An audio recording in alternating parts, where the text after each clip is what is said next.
नमस्कार, times of Swaraj में आप सबों का स्वागत है और मैं हूं संतोष सिंह। और टाइम्स ऑफ स्वराज के सभी दर्शकों को आज भी होली है। होली की शुभकामना, ढेर सारी शुभकामना। और हमारे शिक्षक बंधु को तो आज छुट्टी है, तो घर पर होंगे, परिवार के साथ होंगे। 2 दिन छुट्टी है तो थोड़ा परिवार के साथ रहिए। परिवार के साथ मिलजुल कर एक अलग तरीके के परिवेश में जो आप जी रहे हैं उससे अपने आप को बाहर निकालिए।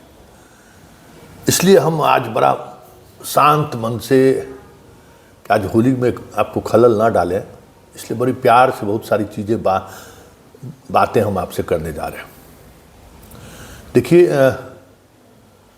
जो इस वक्त कसमकस की ज़िंदगी जी रहे हैं, चाहे वो स्टूडेंट हो, चाहे वो शिक्षक हो, व्यापार करने वाले लोग हों, हर वर्ग जो है सो एक अजीब तरह के कसमकस हालात से गुजर रहे हैं।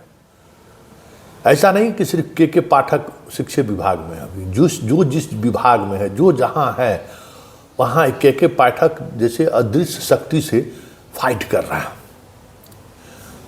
अदृश्य शक्ति हम इसलिए कह रहे हैं कि सत्ता और सरकार इसी तरीके की शक्ति के सहारे व्यवस्था को चलाने की कोशिश कर रहा है।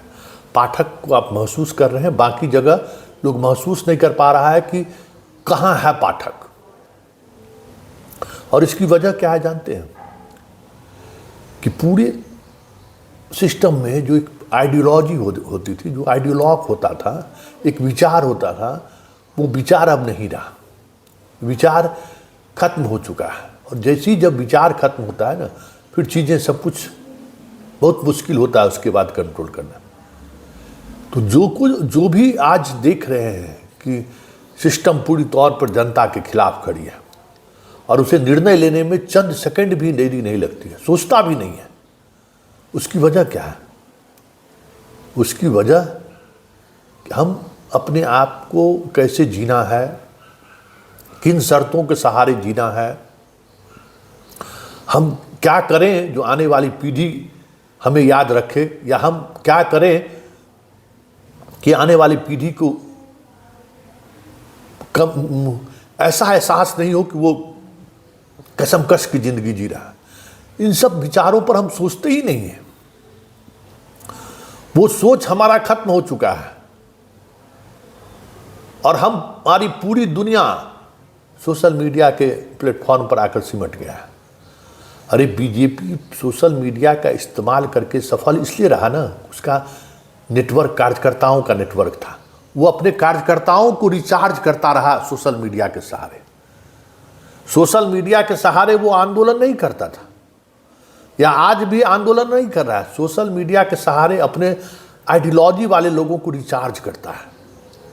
हिंदू मुसलमान नैरेटिव सेट करके, भारत पाकिस्तान का नैरेटिव सेट करके, कहीं मुसलमानों के बीच कोई घटना घटी तो उसको ज़्यादा से ज़्यादा प्रचारित करके लोगों तक पहुँचाएं, ताकि जो हम उनके विचारधारा के जो जानने मानने वाले लोग हैं वो चार्ज रहें। अभी भी देश में इस तरीके का हार्डकोर विचारधारा वाला 5 से 10% भी नहीं है।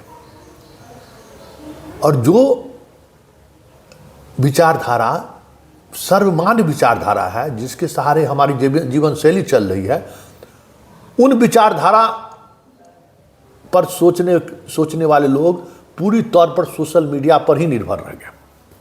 अभी देखिए, मोतिहारी से खबर आई है कि प्रभारी प्राचार्य जो है इस दुनिया से चले गए, और उन्होंने जो नोट छोड़ा है उसमें पूरी तौर पर वहाँ के मुखिया को आरोपित कर दिया है कि स्कूल का मकान बन रहा था, 10 लाख रुपया हमसे कह रहे थे, इसीलिए हम जा रहे हैं। जबकि मुखिया की भूमिका इतनी महत्वपूर्ण नहीं है कि आप अपना जीवन दे दीजिए। बात कुछ और भी हो सकती है, लेकिन चलिए, क्योंकि विचार नहीं है तो आप जब इस दुनिया को भी छोड़कर जा रहे हैं ना, तो कुछ ऐसी बात आप भ्रम फैला कर जाने की चाहते हैं कि सोसाइटी अपने आप को निर्णय नहीं ले सके कि क्या हुआ होगा। अभी देखिए ना, अभी गया से शेरघाटी प्रशिक्षण शिविर है जहाँ, वहाँ से वीडियो भेजा है लोगों ने कि देखिए किस तरीके से प्रशिक्षण में जो शिक्षक हैं वो किस तरीके से जीवन जी रहे हैं। लेकिन कभी आपने सोचा कि प्रशिक्षण देने वाले जो लोग हैं उनका तो छठ, दीपावली, होली, दिवाली सब खत्म कर दिया है पाठक। वो अपने परिवार के बीच कैसे जी रहा होगा। आज बिहार के तमाम शिक्षा विभाग का दफ्तर खुला हुआ है, आजकल बंद है, आप स्कूल घर में है ना, सारे लोग दफ्तर में हैं। वो कैसे जी रहा है। जब समग्रता में चीज़ों को आप सोचिएगा तब आपको लगेगा कि हम मानसिक तौर पर इस तरीके से गुलाम हो चुके हैं सिस्टम के कि हम समझ भी नहीं पाते हैं कि ये मेरे साथ शोषण कर रहा है या ये मेरे साथ खड़ा है। तो आज शिक्षा विभाग के जितने अधिकारी ड्यूटी पर है ना, जब वो किसी को कोई आदेश जारी करते हैं तो उनको ये समझ में नहीं आता है कि इस आदेश का अगला शिकार, अगर आप दूसरे किसी को शिकार बनाने जा रहे हैं, उसको ये समझ में नहीं आता है कि शिकार आप भी बनेंगे और बन रहे हैं। इसलिए जो गलत है वो गलत है। आज ताकत नहीं है लोगों में गलत को गलत कहने की। अरे भाई क्या कर देगा पाठक भाई, अब बार बार कह रहे हैं। गांधी बहुत अच्छी बात कह गए। आज गांधी के बारे में एक बात समझ लीजिए। अभी हाल ही में एक गए थे सोफा लेने के लिए ना, तो अपने कस्टमर को समझा रहा था कि मजबूरी का नाम महात्मा गांधी। तो वो हंस भी रहे थे और हमको बुरा भी लग रहा था, बेच रहा है सोफा, बात कर रहा है गांधी का। तो आज़ादी के बाद गांधी के उन तमाम मूल्यों को इस तरीके से समाज के सामने पेश किया जाने लगा कि इस देश में दूसरा कोई गांधी पैदा न लो।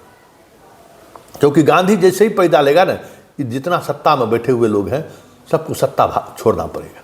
इसलिए गांधी को ही बदनाम कर दो, एक थप्पड़ मारो तो दूसरा गाल बढ़ा दो। कभी गांधी बोले ही नहीं। मजबूरी का नाम गांधी बोलना है क्यों भाई? मजबूरी, गांधी ऐसी जितना ताकतवर आदमी कौन हो सकता है? तो उसको कह देगा मजबूरी का नाम महात्मा गांधी थे। तो ये सब चीज़ें जो हुई ना, तो आपका आइडियोलॉजी, अपना जो आइडियोलॉजिक चीज़ें थी वो खत्म हो गई। और गांधी ने क्या कहा था कि जिस दिन आपको जेल जाने से डर खत्म हो गया, डर खत्म हो गया, उस दिन अंग्रेज छोड़ के भाग जाएगा। इसी तरीके से जिस दिन पाठक को ये डर हो गया कि हमारे गलत आदेश का लोग अनुपालन नहीं करेंगे, उसी दिन पाठक विभाग छोड़ देगा। लेकिन इसके लिए आपको ताकत दिखानी पड़ेगी कि आपका हर फैसला, आप सरकार के सेवक है, इसका ये मतलब नहीं है कि आपका सर्विस बुक में या आपको ट्रेनिंग में ये कहा गया होगा कि जो भी ऊपर वाले का फैसला हो उस फैसले को अमल करना है। नहीं, गलत फैसले को आपके पास राइट है कि उसको आप लिखिए कि ये गलत, इससे हम सहमत नहीं है।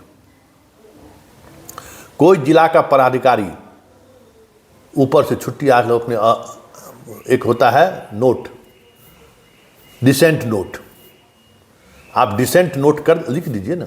देखिए हालत खराब हो जाएगा पाठक का। कहाँ हैं आप? जो चीज़ें लिखतब में जो है ना, पाठक सब आदेश मौखिक करता है। देखिए कितना तेज है वो। देखिए वीडियो कॉन्फ्रेंसिंग के माध्यम से सिर्फ वो मौखिक आदेश जारी करता है, एक भी रिटन आदेश जारी नहीं करता। आपको पता है कि जितने शिक्षकों को वेतन काटा है उसको राइट है? कोई राइट नहीं है।